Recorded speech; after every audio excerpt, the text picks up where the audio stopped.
Hi and good morning, it's Jim from maverickstar Observatory.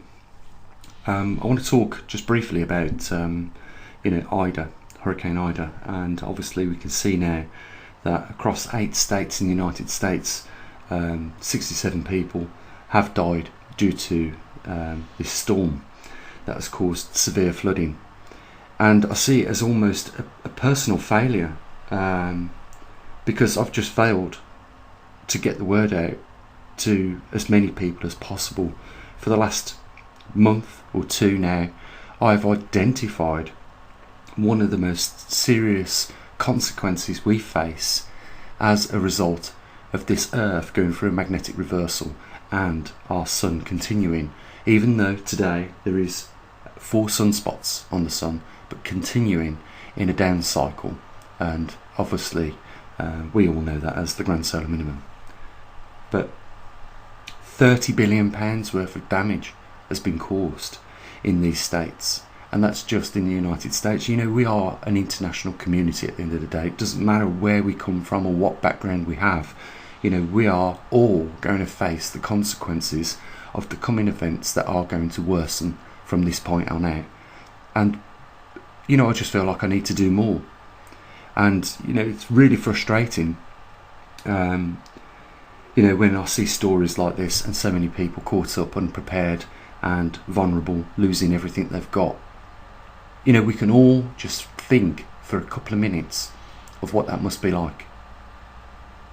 Mainstream media don't want little observatories like ours predicting events that are going to happen accurately as we do and informing the general public.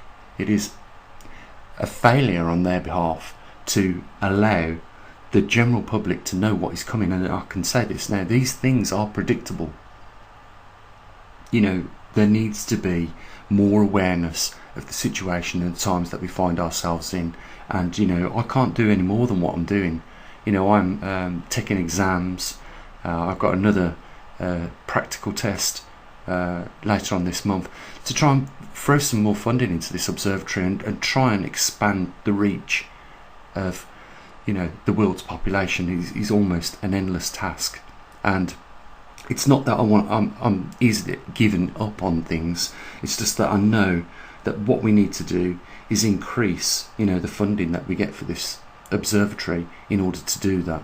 We have to be realistic. We can only do what we can on the budget that we get, and we get a micro budget. And I just want to say this, can you imagine now there is £30 billion worth of damage caused and nearly 70 people have lost their lives? What price do you put on that? We hardly raise enough money to pay a single person's salary at this observatory, and we have some great volunteers that are prepared to give up their time to support what we do. We do live in a time where the common attitude is, I've got to look after my own. And unfortunately, that model is so far from what the model should be. It should be, we're all in this together and we all should help each other through these times. But we do live in a time where through what we've seen on TV recently, it's almost like we've been brainwashed into believing that the only ones that we should be looking after is our individual selves. It's not the case, because if we don't look after each other, we're all going to fail at this. And trust me, we are facing some events where that could easily become the reality, and it is avoidable. We are very capable beings, the human species. We have learnt to adapt to all environments, the sky, the oceans, beneath the oceans, and even out into space as well as on the land itself. So we are great creatures at adapting.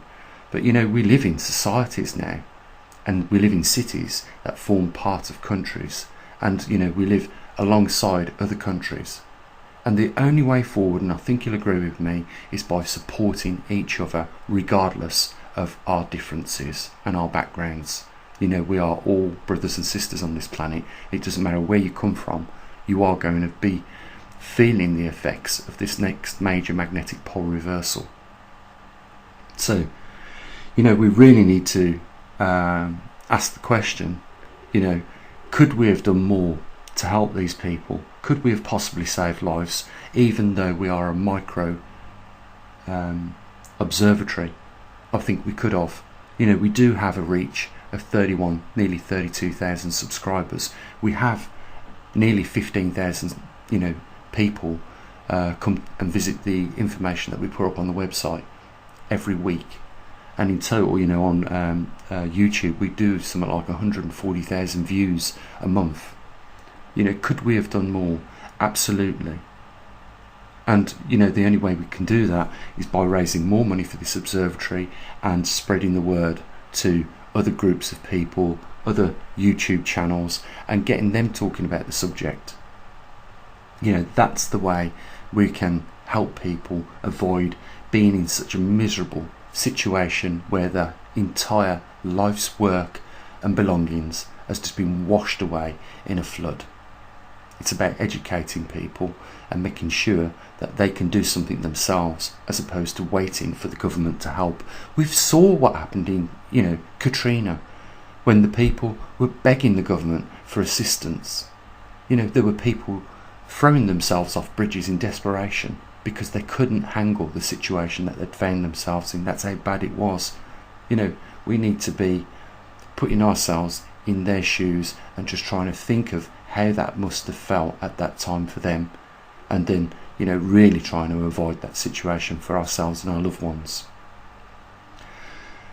I'm going to go through Earth Health at a glance, but before I do, I want to just say, you know, we do have a few supporters.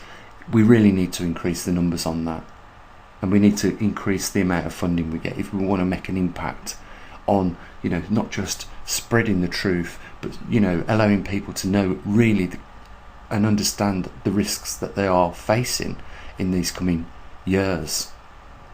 Because I will tell you this, it is going to get worse, and the floods that we've seen so far are going to be outweighed by larger events to come.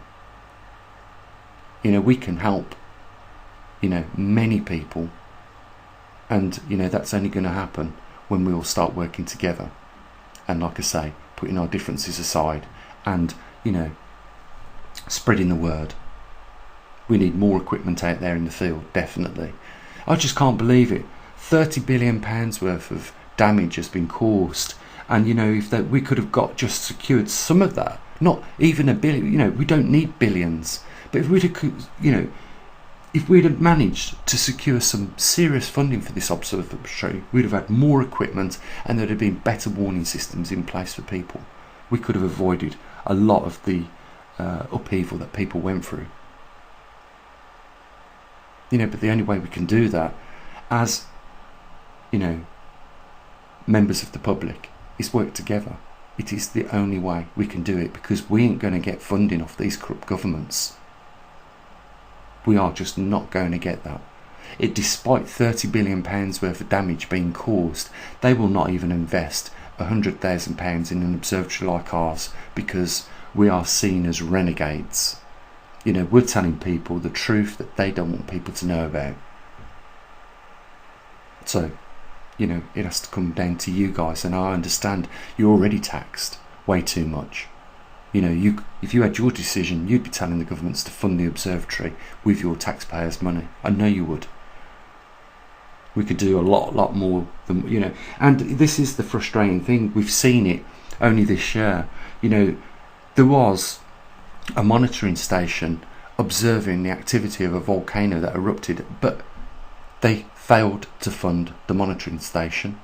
Some of the equipment went out of date, some of it went offline because of maintenance problems, and it was not in a position to warn them, and people lost their lives as a result of that. That is exactly what happens when, you know, everything, you can't think about it, can you? You know, you ask the question then, why wasn't it not funded? Why did the equipment allowed to get dilapidated? And why did it fall into such a condition where it was unusable? Just before I end the video, I just want to say, you know, huge thanks to the patrons that we've got, and those people that make off these one-off payments on PayPal, and mention the link down there in the description. But I've got to say, guys, we've got to do a lot more. We have to push it a little bit further if we want to make an impact and really help people out there. And we've got the facilities to do it. And we can certainly expand on those, substations that we've got monitoring already, muon radiation and magnetic intensity in their areas. We could add extra equipment to those substations and record a lot more, and the picture becomes a lot more clearer as to what is likely to take place in the near future. I will just say this: expect more of what we've seen on the increase this year, and know this: it is not because of man-made CO2 causing global warming, because things only fall from the skies, i.e. rain, when it was cooler. And if we are getting more rain, I'm sure you'll agree with me, the most logical explanation must be that there is more cold snaps happening. So it's not global warming, it's global cooling.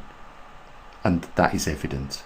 If these mainstream medias admit that there's more rain in, well, the only thing that can cause rain to precipitate from the skies is a cooling. So it's obvious if we're getting more of these events occur, it's a cooling effect. We've got an increase in cooling on the planet. And I've showed you time and time again how close we are of merging back into a glacial period at a time when there's never been so many people on this planet. Just imagine that. Our infrastructure and our technical infrastructure globally with regards to logistics, how we, how we operate, just isn't set up to deal with, the possible events in the near future that we're going to be facing. So today, or within the last week, we've seen damage caused to a tune of £31 billion. We've not seen the governments react and invest into observatories that are monitoring these situations. Even small amounts of investment from governments would make a big impact on what we would be able to do, but they are not even interested in that. They're left with billions of pounds worth of damage as a result of not funding more research into what is really going on with our climate. So we're left down to ourselves. We're left to do it ourselves. If you really care about your neighbour, if you really care about your brothers and sisters, regardless of what continent they're on in this world, we are all the same, and our needs are all the same as well, then you can help. You can do your little bit. Guys, just before I end this video, I just want to go through Earth Alpha at a glance so that you get an idea of what's going on with regards to some of the other anomalies that are taking place, as well as the magnetic reversal and all these terrible, terrible floods that we're seeing right now. So let's get on with that. So taking a look at this month's anomalies that we look at, you can see we cover quite a few things. We'll start with the atmospheric CO2. And you can go into the archive. If you go onto the website, you can see what's been going on over the last probably now 6-7 months that we've been doing this, and it was just really to give people a good idea of what's going on with some of the things that they may be concerned about. It may not be just the magnetic pole position, it could be CO2 levels, it could be oxygen, and at the end of the day you're going to find a lot of truth. That is simply because we've got the equipment to monitor these things, and if we can, every week we get all that equipment out and we make some measurements. As you know, on the 17th we break out the data on the TriMag system and locate the magnetic North Pole, and we allow you to have the longitude and latitude of that position so that you can keep a track on your own Google Earth maps and put them pins in. So atmospheric CO2 is at 442 parts per million. Nothing to be concerned about. I've done quite a bit of work on CO2. I would argue with any scientist that argued against the fact that we are not having a major influence on our atmosphere or even the climate as a result of man's CO2 that goes into the atmosphere. And I like to record it to show people that we actually have a CO2 detector that actually calculates or counts the actual parts per million in the atmosphere. And you can see, the levels are moderate if we drop down to 200 parts per million, we'll shut down the biodiversity of vegetation on our planet, and very soon after that, all the animals, including our species, would be wiped off the face of this earth. So we are closer to an extinction event through reducing CO2 than we would be than increasing it. Industrial greenhouses like to keep it around 1,500 parts per million, and people work in that environment as well, and they're not passing out because of the amount of CO2 in there. You can bet your dollar that you have in your living room, if there's a couple of people in there, CO2 levels at around 1,500 parts per million. You get on a commuted train, to work, you commute to work, and it probably goes up over 2,000 parts per million. Again, you aren't passing out, you aren't not thinking straight just because you're breathing in that little bit extra CO2. It's well manageable. But the point is here is, I would argue that we are closer to an extinction level event because we could easily reach lower levels, which would begin to shut down the vegetation on this planet. I don't think we'll go down that low, even if man changes his way of going about things today. We can go full electric and put zero emissions into the atmosphere. It still won't change a thing. If the oceans get a little bit warmer, then they're going to expel that CO2 simply because of chemistry. States that warm things can hold on to things much longer than when they start to get cooler. So moving on, atmospheric oxygen. It's down a little bit from last week, but not by a lot, or at least the last time we took the readings of it. But again, 20% oxygen in the atmosphere reservoir is an incredible amount. We're not going to run out of oxygen in the next few years. We've got a nice reservoir. Radiation background has gone up by 2 microsieverts, nothing really, or 0.16 as opposed to 0.14 microsieverts, so not a lot to worry about. Volcanoes in eruption maintains at 26. There you can see the largest earthquake within the last 24 hours. Muons per hour per square metre in the UK is at 531. In Canada, as we would expect, it's higher. Well, that's because the intensity, magnetic intensity over there is dropping off, and that is why the poles began migrating in the first place and heading towards central Russia as we speak. Sunspots have gone up to 4, but still we have a quite geomagnetic field and the solar X-rays are normal, and obviously jet streams are still unstable as a result of more cosmic radiation and galactic radiation entering into our upper atmosphere and causing cloud seeding, which is dislocating the polar jet streams and subtropical jet streams both over the northern and southern hemispheres. And there we've got some of the substations that we have, magnetometers around the world, and you can see that Canada is one of those that is unstable as a result of its dramatic loss of magnetic intensity over its region. So that is really the at a glance Earth self on the 6th of the 9th 2021. Guys, I will say this: flooding is going to become more apparent, and we are going to see more records breaking, and we are going to see more devastation caused. The damage will probably end up being in the trillions in the years to come as a result of this, and more people will be displaced, more crops are going to be damaged, and things are not going to get any easier as a result of that. And the only thing I can say to you is put yourselves a bug out bag up and a small amount of food supply that can last you for at least 3 months. At least if you've got that, you are not reliant on the government, which is probably not reluctant to get to you in time of need in crisis, as we have seen demonstrated before. We've also seen demonstrated before that despite the levels of damage that are caused by these single events like this one recently, being £30 billion, they're not likely to invest in prediction observatories that can forecast these things happening and get an early warning signs out to people. So it's almost like they are letting this happen and absorbing the costs involved as a result of that. It doesn't seem like they're being very smart at all about the way they go about business, but there's not much we can do about that other than help ourselves in these times. So there's a link down there if you want to help support the observatory. I really hope that you see what's going on around the world now and think, you know what, it needs to be supported.